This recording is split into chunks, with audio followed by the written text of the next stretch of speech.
అందరు నాయకులు కలిసి వచ్చి ఒక ర్యాలీగా బయలుదేరి కొవ్వూరు నియోజకవర్గానికి చివరున్నటువంటి నేషనల్ హైవే వరకు సాగనంపాలనేటువంటిది పార్టీ నిర్ణయించినటువంటిది. ఇది ఒక చారిత్రక ఉద్యమం. ఈ ఉద్యమంలో భాగస్వాములైన ప్రతి పౌరుణ్ణి పార్టీలకు అతీతంగా, కులాలకు అతీతంగా, మతాలకు అతీతంగా, వర్గాలకు అతీతంగా ఇచ్చేసిన అందరినీ కూడా మనస్ఫూర్తిగా అభినందిస్తూ ఉన్నారు. ప్రజాస్వామ్యంలో ప్రజలు ఎన్నుకున్నటువంటి పాలకుడు ప్రజాభిప్రాయానికి వ్యతిరేకంగా నిర్ణయాలు కనుక చేసినట్లయితే ప్రజా ఉద్యమాల ద్వారా మాత్రమే వాటిని నిరోధించగలమని, ఆ నిరోధించే క్రమంలోనే ఈరోజు తూర్పుగోదావరి జిల్లాలో 7 నియోజకవర్గాలకు సంబంధించిన కోటి సంతకాల సేకరణే ఒక ఉదాహరణగా ఇవాళ నడుస్తున్నటువంటి ఈ ప్రభుత్వ కపట నిద్రని నేపడం కోసం కళ్ళు తెరిచి చూడమని, ప్రజాభిప్రాయం ఏ విధంగా ఉంది, మీరు మీ నిర్ణయాన్ని ఎలా ఎందుకు వెనక్కి తీసుకోవాలనే దాన్ని తెలియజేయాలనే ఉద్దేశంతో ఇవాళ ఈ కార్యక్రమం చేపట్టడం జరిగింది.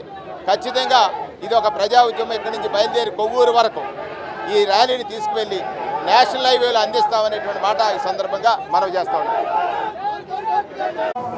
రాష్ట్ర వ్యాప్తంగా వైఎస్ఆర్ కాంగ్రెస్ పార్టీ జన ప్రపంచం కనబడుతూ ఉంది.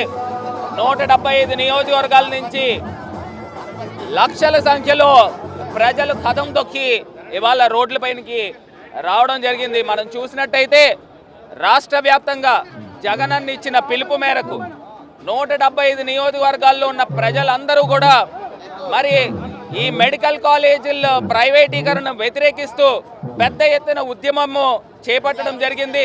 ఇవాళ ప్రజలందరూ కూడా కోటి సంతకాలు పైమాటే ప్రజలందరూ కూడా ఈ చంద్రబాబు నాయుడు గారు తీసుకున్న ఈ నిర్ణయాన్ని వ్యతిరేకిస్తూ ప్రైవేట్ కాలేజీలు చేసే దానికి లేకుండా ఇవాళ ప్రభుత్వ పరంగానే ఉంచాలి అని చెప్పి నిర్ణయం తీసుకోవడం. ఈ చంద్రబాబు నాయుడు గారు 40 సంవత్సరాల ఇండస్ట్రీలో ఒక్క మెడికల్ కాలేజ్ కూడా తీసుకురాని దౌర్భాగ్య పరిస్థితుల్లో ఈ చంద్రబాబు నాయుడు గారు ఉన్నారు. జగనన్న 17 మెడికల్ కాలేజీలు 2.5 సంవత్సరాలు కరోనాతో పోయినా 2.5 సంవత్సరాల్లో ఈ యొక్క మెడికల్ కాలేజ్ నిర్మాణం చేస్తే ఈయన పేద ప్రజలకు అందనివ్వకుండా చేస్తూ ఉన్నాడు చంద్రబాబు నాయుడు గారు. దీన్ని పూర్తిగా వ్యతిరేకిస్తూ రేపు గవర్నర్ గారిని కూడా కలవడం జరుగుతుంది. ఎట్టి పరిస్థితుల్లో కూడా ఇది ప్రైవేట్ పరం కాకుండా ప్రజల కిందనే ఉంచాలి. సంవత్సరానికి సుమారుగా 20,000 మంది 2,300 మంది డాక్టర్లు తయారవుతారు. అంటే 10 సంవత్సరాల్లో 23,000 మంది డాక్టర్లు పేద విద్యార్థులు తయారయ్యే పరిస్థితుల నుంచి ఇది జరగనివ్వకుండా అడ్డుకున్న వ్యక్తి చంద్రబాబు నాయుడు గారు. దీన్ని ఎట్టి పరిస్థితుల్లో కూడా మేమందరం కూడా నిరసిస్తూ పెద్ద ఎత్తున కదం తొక్కుతాము అని ఈ సందర్భంగా తెలియపరుస్తా ఉన్నాం.